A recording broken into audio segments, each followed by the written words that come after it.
Welcome to the Zweig Letter Podcasts, putting architectural, engineering, planning, and environmental consulting guru Mark Zweig and his team of expert straight talk in your ear. Mark has more than 30 years of experience helping AEP and environmental firms thrive, and these podcasts deliver his invaluable management, industry, client, and HR advice directly to you, free of charge. The Zweig Letter Podcasts let you develop professionally, wherever you are.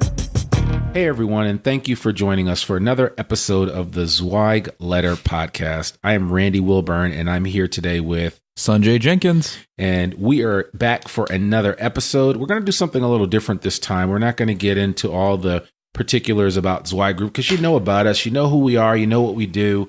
There's an opening for that, and actually that's going to be changing too in the very near future. So I look forward to giving you a new look and a new feel for the podcast. I've gotten great feedback from several of the listeners, and a lot of people want to go right to the podcast when they turn it on. And so we're certainly not going to belabor the point. We are going to get right into the meat of the podcast each episode. And so hopefully over the next couple of weeks, you'll see some slight modifications made so that there will still be an open and there'll be a close, but they'll be shortened and they'll be right to the point. And that way you can get right to the heart of the matter and hear our beautiful voices and rejoice from that. So it's like a next season, a second season. Exactly right. Yeah. It is kind of like a second season. I mean, I'm working on a number of initiatives, but that's one of them, just to kind of fine tune this. And we really want to hear from you, the listening audience.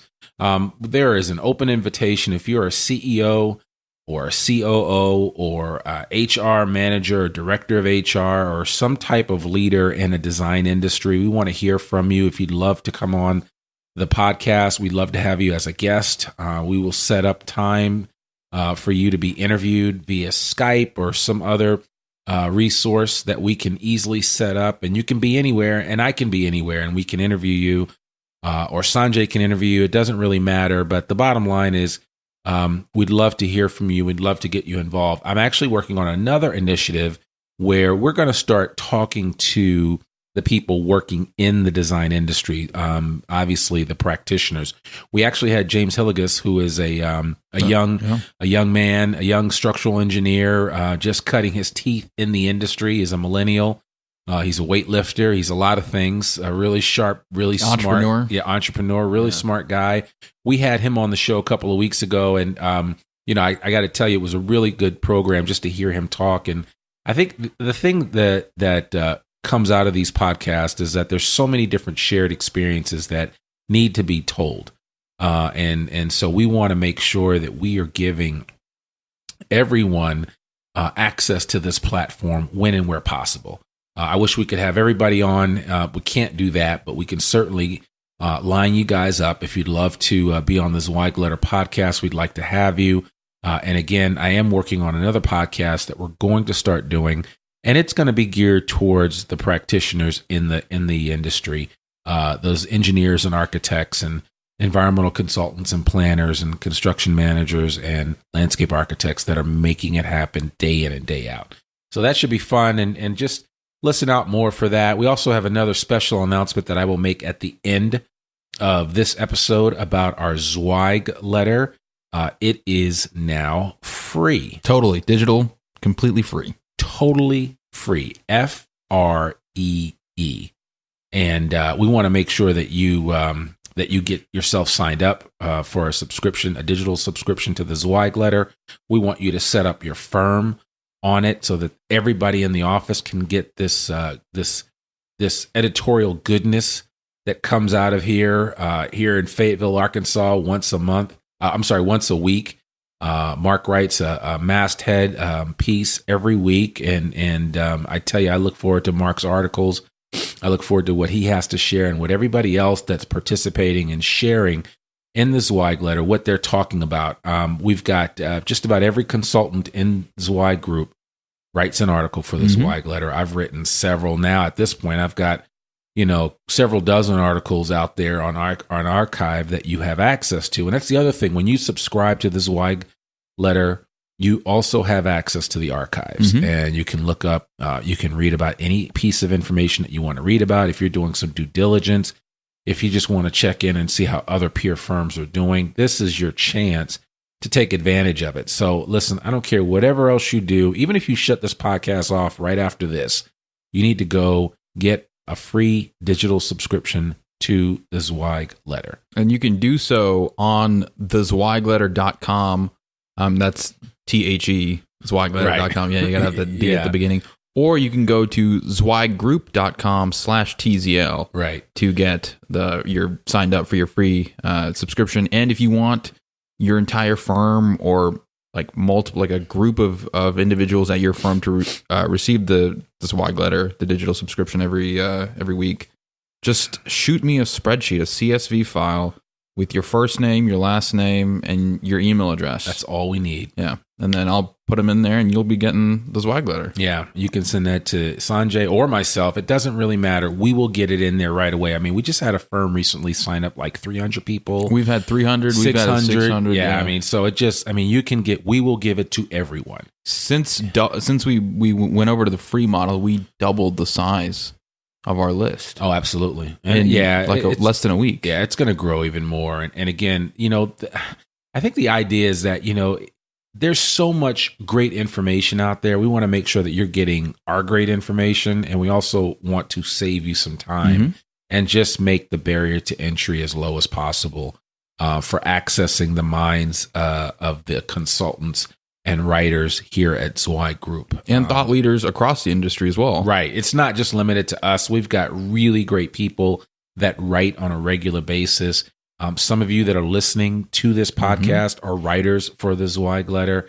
So we really want to encourage you to get the word out. And especially if you are listening to this and you've written for the Zweig Letter as a leader in the industry, you and your firm is not signed up for digital copies of the Zweig Letter for all of your employees, you need to reach out to us right away. We'll get that set up instantly. So enough of that public service announcement. Let's move on. And what have we been talking about the last few weeks? We have been talking about using new media for hiring and keeping great talent. Right. Yeah. And I think the idea is simply, and one of the reasons why I wrote the original article was that, we have to be as creative as possible to find the best talent, to find the right people. I was on the phone this morning with a potential client, and I was explaining to him how hard it is to get good people. And I said, look, this guy's a structural engineer. And I said, listen, and I know that you could pretty much go anywhere and get a job tomorrow. It's never a question.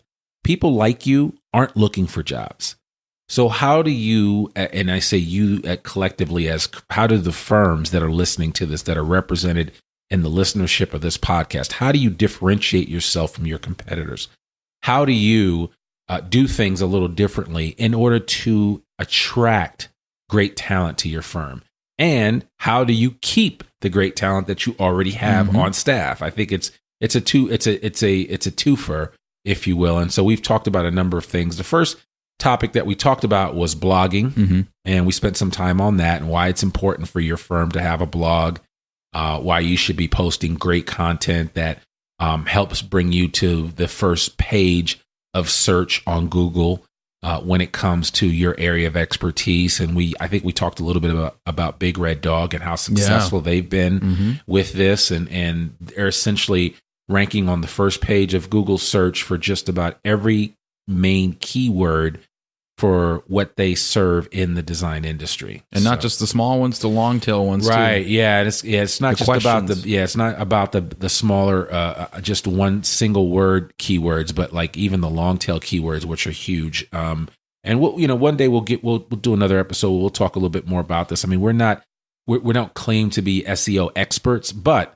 we do want to share with you some ideas that can help you be more effective, because we know firms that are out there that are spending a lot of money with, and I'm using air quotes here, SEO experts that aren't doing anything for them. They're not getting any bang for their buck. Right. And we do, Zweig Group, our marketing department, we do, we build websites for people. We do redesigns. We do all of that. Absolutely. And so we are constantly studying up on the best practices, what indexes well, what doesn't. Yeah. So maybe we're not necessarily experts, but we're certainly getting there. We're putting in the work. We're studying, and I'm a part of that team. I so know. I see it firsthand. Yeah, you guys are getting it. And can we talk here? I mean, we're all family, and I'm just a little tongue in cheek, but a lot of engineering firms, websites, the websites that I see on a regular basis are absolutely terrible. Yeah. I mean, it's almost. I mean, I don't have adjectives to use to describe some of these websites that I've seen. I mean, it's almost forgotten. It's like 2006 level or 2002 level. I mean, I'm going way back to AOL and like 1999 and 98. Oh, and, I mean, throwback pre MySpace stuff. I mean, I'm like, man, you got to do better. And these are from firms that are doing well. I mean, these are firms that are making some serious coin. They're having some success. But they have just not taken the time to update all of that residual material that is so important. And I'm speaking of a website, and you know who you are. I'm not going to put you on blast, but if you need some help, come see us. We can at least give you some information, some ideas, and just kind of walk you through, some ways you can improve upon it. I mean, Sanjay spends a lot of time just reviewing websites for clients, just to give them some feedback. And, we do some basic checking to check the analytics and to look at how your site is performing overall. We may look at a heat map and figure out why people are like banging off your site really fast. Like they get there and then, the bounce rates. The bounce rates are off the chart. It's like, well, where are they going? Well, they're not staying on your site for several reasons. And here's why. And so Sanjay can kind of figure that stuff out for you and take advantage of that. And I mean, these are not costly efforts, right? But it's the kind of thing where a lot of you guys operate with the don't ask, don't tell idea, and I'm telling you that you need to ask, and we will tell you exactly what needs to be done. Yeah. We won't hold anything back, and we won't sugarcoat it, because you're not paying us or you're not calling us to misguide you or to lie to you in any way. We want you to be the best the best version of you as a company that you can be. That's why we're sharing the kind of information that we're sharing today. That's why we're talking about what we're talking about. But blogging and content development is extremely important. Don't overlook it. And if you need help in this area, you just don't know where to start, give us a call. We'll be more than happy to talk with you about that and kind of walk you through some of the things that you can do. So let's get on to what we're here to talk about today. Yes. AR, VR, and gamification. Exactly, and all that good stuff. So when you think of virtual reality and augmented reality, obviously these areas still have a ways to go before they become fully adopted by the largest pool of users possible. But, virtual reality is, kind of immersive.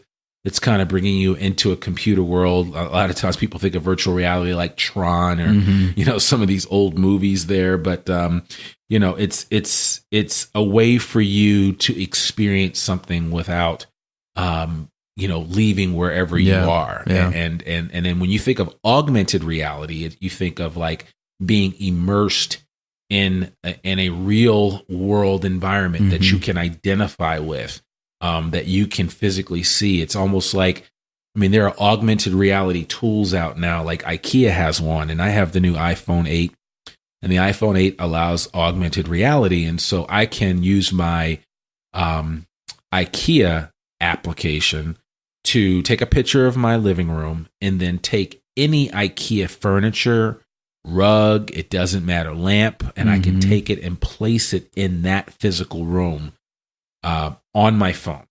If I want to get an idea, it is crazy if you think about it, but if I want to get an idea of what this is going to look like or how this is going to, play out, I can do that. And that's what augmented reality does for you nowadays. It kind of gives you a taste test of things without spending any money. And it's like the practical applications behind the technology, that was used in Pokemon Go last summer. It was AR back then, and now, if you don't feel if you think that augmented reality is not interesting, I would say look at what Apple did when they unveiled the iPhone 8 and the iPhone 10. they spent so much time talking about this new A11X Bionic chip. Right. And the big thing was the AR kit. Right. And they had a big display on, AR being used for a video game. This is one of the biggest companies in the world, arguably the technology drivers behind, everything that happens. Yep. And they're saying, we're betting on AR. Yeah. We see the value in AR. Yeah. So take their cue and say, okay, all right, like, how can we apply this to the stuff that we do? So in a hiring and like a talent acquisition and retention standpoint, do you see anything? Can you predict anything or forecast like how this technology could be used, or maybe on a content perspective? Absolutely. I mean, there's a couple of ways right now that I know for a fact companies are using virtual reality to immerse a potential candidate in a quote unquote day in the life at fill in the blank firm. Okay. Where they're able to give that individual a feel for what the office is going to be like. So say the candidate's in Southern California and they may be working in the Detroit office. That candidate can then go online or can actually use a special application on their phone and look at with virtual reality goggles or some other different things, can look at the actual setup of an office or what it's like, and say, you can even go one step further, because I know people are listening to this podcast and they may say, well, what if one of these candidates that we're recruiting doesn't have that equipment? Yeah. Well, you can send it to them. Maybe there's a way for you to send them kind of like an example. I mean, if you're serious about hiring somebody, and we always say the stakes are high when it comes to hiring engineers and architects, because good engineers and good architects are few and far between. Right. You better do what you need to do to persuade them. And if that calls for you to send them Google Cardboard. Yeah, Google Cardboard is the easiest way to do it. But you find out if a candidate has a Android phone or an iPhone, and you can do that right up front when you query them, or if they fill out an application, you can ask them up front, which smartphone do you use? And right away, oh, you use Android? Great. I'm going to send you these Google Cardboard glasses. I'd love for you to take a tour of our office. We'd love to have you come visit, but we want to give you a feel up front of what it would be like to work here. Kind of take you through a day in the life. I've also got an experience that I'd like you to see, which will give you a feel for one of our most recent functions that we had for the team. We had a bowling outing, and somebody was kind enough to videotape that bowling outing, and you can get a feel for what it's like to hang around people both in the office as well as out of the office. That's what virtual reality and what augmented reality can do for you, especially from a recruiting standpoint. Right. I mean, it just gives you so many different options when it comes to that you're able to kind of take advantage of that technology and leverage what you guys are all about to a much wider audience. And as more and more people adopt this technology, it's just going to make more sense. But why not be on the cutting edge now? Yeah. Other industries are using it big time. Yeah. And so, I would highly encourage you. I also think that VR is going to play a major role in the training and development of employees. I mean, obviously, VR has been used for years for pilots. I mean, years. Yeah. Right. I mean, simulators. Naturally. I mean, I remember as a kid using the flight simulator. That was my thing. I used to love fun. that. Yeah, it was fun. So, but nowadays, the stuff that they're using for flight simulation is so realistic. It's like, one of our colleagues' daughters flies those unmanned planes, and they go through a lot of training with that. And so it's the same thing. I mean, you can really create some really neat applications with this type of technology. And even if you spend a little bit of money to do this, and you're trying to grow a large team over the long term, I would be willing to bet on you as a firm when you do that it will pay off in the long run, because a lot of times your peer competitors in this industry are slow to adopt. And as surprising as that is, because we're in an industry where we're constantly looking at new ways to build things. I mean, we work in the built environment, right? So there's constant change. There's new technology at all times.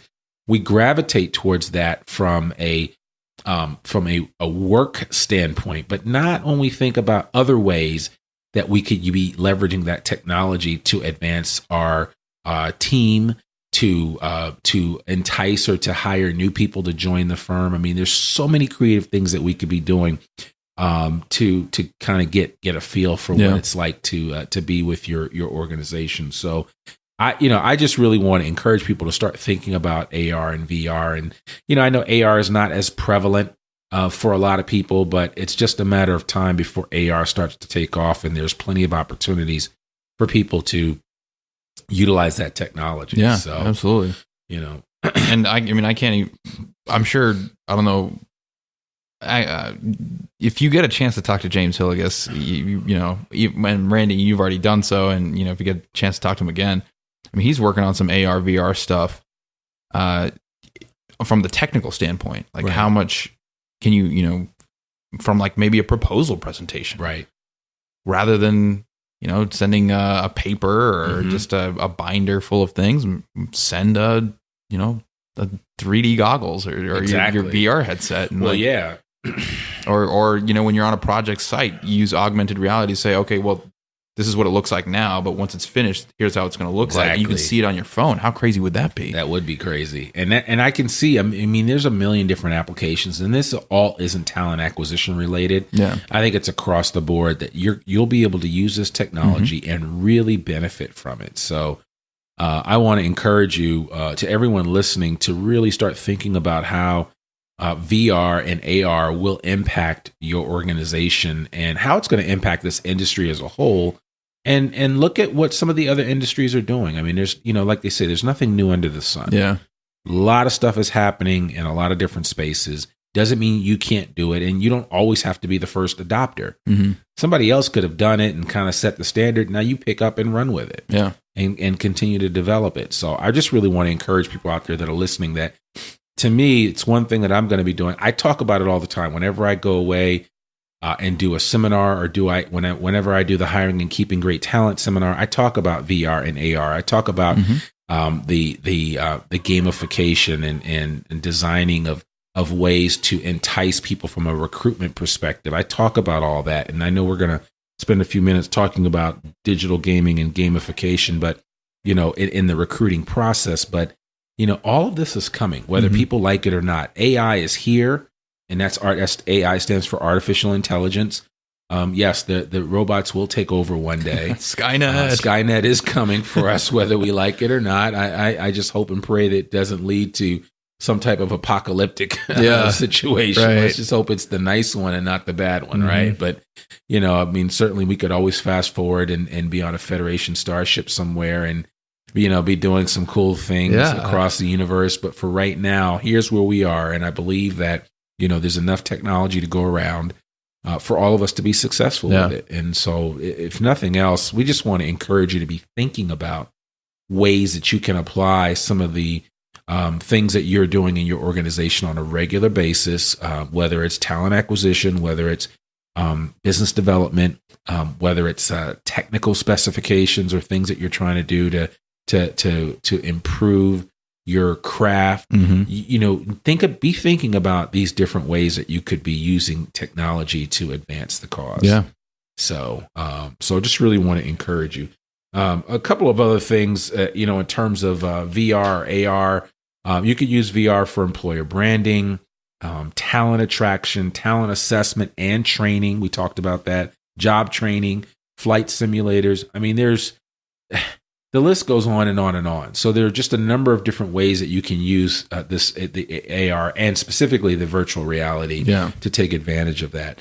The other thing that I did want to talk about briefly before we close out, because we want to be mindful of the time that we have, and I'd love to kind of keep this under a 30-minute time frame, because that, for anyone that runs a 9-minute mile, that's probably like a 5K, and so we want to get this. Our goal is to get this podcast in under the time of a 5K for a fairly decent runner. So definitely not me. Yeah. Well, everybody's got to do what they got to do. That's true. So, So when you think of digital gaming and gamification, a lot of you guys may be thinking of like Madden and World of Warcraft and Angry Birds and other stuff like that. But why would this even be a topic to discuss? But the reality is that digital gaming and gamification as a whole has been used for quite some time. Firms are using it, like Marriott. They're using digital games to encourage and to kind of gauge the abilities of potential hires. Right.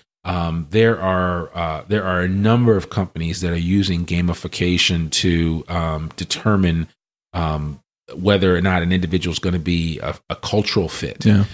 For their organization, and whether it's right or wrong, it's something that's being used on a regular basis to kind of gauge talent and to kind of see where people stand. And so, I really want to encourage you to be thinking about ways that you can do that. And there's some really inexpensive ways to create games. I know that the testing company that does the GMAT and all that, Kaplan, I think they have a gaming program set up to gauge those individuals that want to work for them and how successful they'll be, and they use certain metrics to determine that. And there's just a lot of different ways that you can increase your ability to hire and keep great talent with these gaming techniques and digital programs that can kind of help you do that. And I think of like Pokemon Go, how fast that took off. That's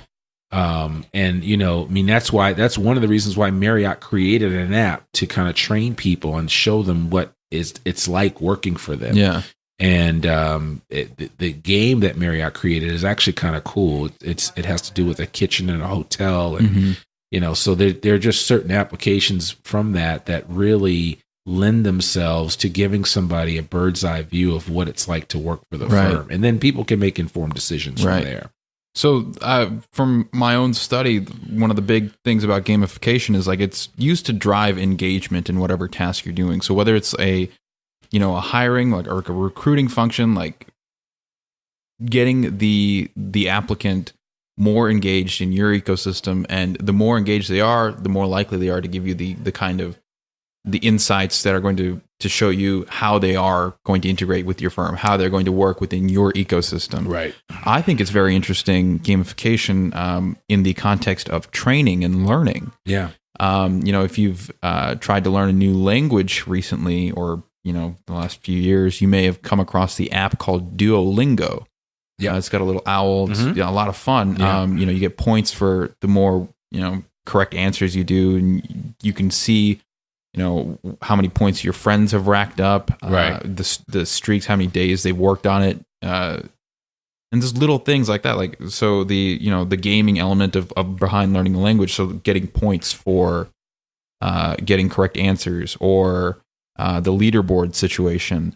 Those little things, they incentivize using that application, that process more, and giving more attention to that. And I think that's very interesting. I think with gamification, what it allows you to do is accelerate the rate that you learn, or that whoever's using the system is learning. Right. I was listening to the Tim Ferriss podcast, and he was talking to Derek Sievers, who did CD Baby. Yep. And he had a mentor who once told him the standard pace is for chumps when it comes to learning something. Yeah. I've for me, I've always been big on like learning hacks. Like, how can I learn this faster, or what is the minimum amount of information I need to like get to where I want to get? Yeah, absolutely. Or not overburdening yourself with too much information until you actually need it, like just-in-time learning. Just-in-time, and gamification lends itself really well to something like just-in-time learning. Absolutely. And what this allows you to do is create, I just from my own perspective, a much more capable, flexible workforce. Yeah.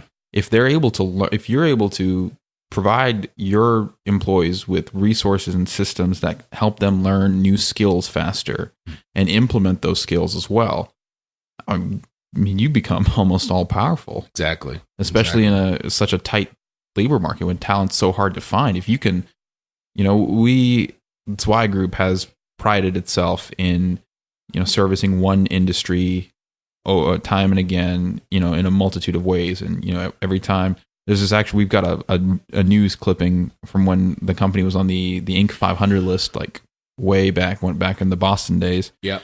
And there's a really great quote by Mark Zweig. It's like, we constantly, I'm going to paraphrase here, but it's like we constantly like service the same industry by providing, like, fulfilling needs, finding solutions to problems for this one group of people, just constantly. I mean, having a workforce that's capable of doing that time and again, that's huge, powerful. Yeah, hyper focus. It's a nice thing I like. I'm glad I'm back in the design space because, you know, it's a very focused niche, and you kind of know what people need and what they want, and just figure out ways to give it to them. I mean, that's it, time and time again. Yeah. So, but okay, well, listen, I think we've kind of hit our wall today. So I think that was good.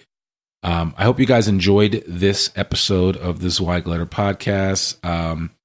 You know, really wanted to remind you and reiterate, even though we had a little mini TZL commercial in the middle of the podcast, Sanjay, why don't you remind them of the website they can go to get their free digital copy of the Zweig Letter? My favorite location would be thezweigletter.com. Right. Thezweigletter.com. Right. And if you don't want to go to thezweigletter.com and read all the articles online, you see what you're going to get every Monday at 11. Yeah. That's fine. You can go to zweiggroup.com/TZL to get a free subscription to the Zweig Letter. And if you want your entire firm or a large group of people at your firm to receive the Zweig Letter, just shoot me a message and send me a CSV with your first name, your last name, and your email, and the same pieces of information for all the people you want to receive TZL, and I'll get it in I manage the system, so I will be the one getting it in there at any time, and it doesn't matter how many it is. Just we'll take care of it. Yeah, so, absolutely. Yeah, you got 1,000 people, we got 1,000 subscriptions for you. That's right, free. Yeah. All right. So listen, as a reminder, all Zweig Group media programs like this one are available in both podcast and in some instances video format, free for download on iTunes, Stitcher, SoundCloud, and YouTube, just to name a few places. A link to all this information, including contact information for Sanjay or myself, will be in our show notes.